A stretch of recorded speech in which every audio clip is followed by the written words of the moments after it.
Israel of today is not Bible Israel. Bible Israel is no more in existence. The Israel you go to in Middle East is created by men. You see, natural men can't get these things. That's why Jesus met the woman at the well. He said, you shall neither in Jerusalem nor in this temple worship.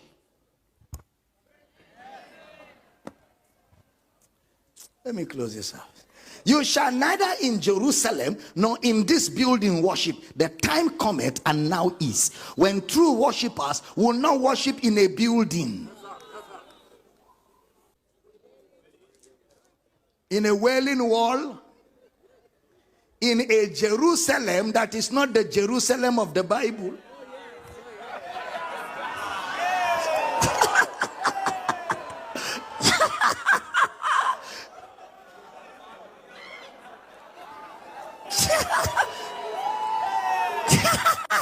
Did you hear me at all? Going to wail in a Jerusalem that is not the Jerusalem. You know, the Israel of today is not Bible Israel. Bible Israel is no more in existence. The Israel you go to in Middle East is created by men. The one that God used in the Bible was destroyed, and all the Jews were scattered all over the world. So that Israel is no more in existence. The one you are going to for pilgrimage is men that formulated that one. Didn't you read history?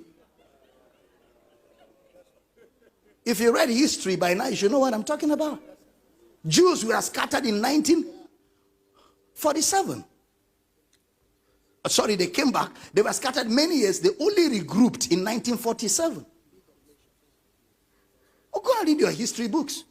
All Jews were scattered. That Jerusalem, Jesus himself prophesied that no stone shall be left unturned. That all of these buildings will be pulled down. Your enemies will come and overtake you. And that Jerusalem, that Israel, that Nazareth was destroyed and scattered for years.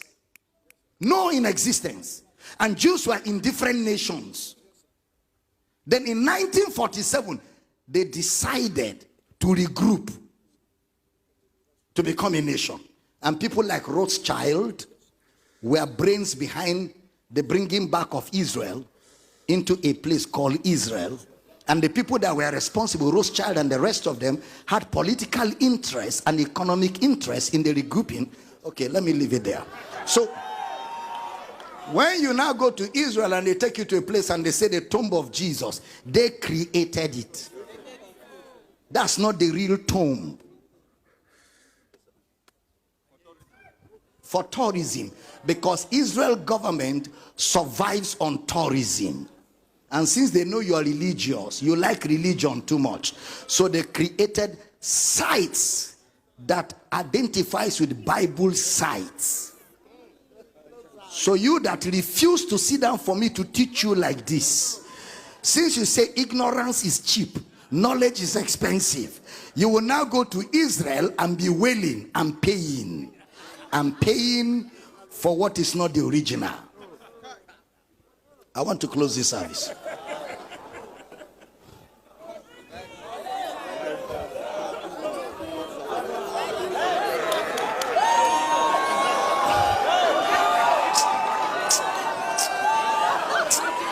Leave that to you. One bishop came to me and said, Dr. Damin, I'd like you to save money so we can go to Israel together. I said, what for? He said, because the last time I was there, I went to the tomb of Jesus. And as I was praying, God appeared to me in a vision. And he said, my son, because you have come to the tomb of Jesus, as you go now, power will follow you. This bishop I used to respect like this. The respect hit the ground. Taba. I say, sir, are you the one saying this? While Jesus was still alive, immediately he rose from the dead. Women went to the original grave, and the angels asked them, why seek the living among the dead? He's no longer here. He has. So you now want us to go to where he is no longer. I say, sir, if you want to go to Israel, see Israel here. Come to me. The Israel of the Bible is the same Israel we have today. Please don't misunderstand that. And I will explain some of the things he said in that particular video. But note that the Israel of the Bible is the same. Even he himself admitted it in this same video. Because some people will go and misunderstand it and give it different meaning and explanation. Now, when he also said that the economy of Israel is dependent on tourism, it is not true. In fact, if you count the top 10 sources of revenue for the Israeli government, tourism is not even one of it. The Israel economy, the economy of Israel, is the major industries in Israel are, the high-tech industry, communication equipment, computer hardware, aerospace and aerotechnology, defense, manufacturing, medical devices, and pharmaceutical. Those are the chemical products. These are some of the major areas Israel is known for. These are their areas of strength, the things they produce. When it comes to pharmacy in the world, especially pharmaceutical equipment, Israel is at the topmost top. When it comes to aerospace technology, when it comes to modern IT, military hardwares, Israel is at the forefront. These are the things that give Israel money as a country. Tourism is not even part of it. So let's get that clear. Now, back to the issue of this current Israel is not the biblical Israel. It is not true. Even he himself admitted it in that same video. He said they were scattered, and he tried to give a scriptural explanation to it, which I believe is not even important. Whatever happened to Jews and that they were scattered and were in several countries of the world up until I think after the Second World War, if I'm not wrong, where in an agreement with Britain, or let me say Britain facilitated the whole agreement that said, okay, you guys should be on our side during this war period. And after the war, we will give you a place to reassemble yourself. And the current location today is historical Israel. You see, this whole issue that has been happening, a lot of people have come up with different explanations. It is not Israel. Where is the historical Israel? Another question I would like to ask Dr. Abel Damina, if I can see him today, is, sir, if this is not historical Israel, where is the historical Israel?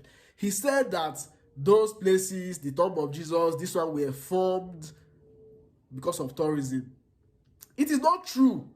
Even people that are not Jewish people will tell you. Look at Palestine. Palestine is also in the Bible, right? So how come this Israel and the current location is not in the Bible, but the current Palestine is in the Bible?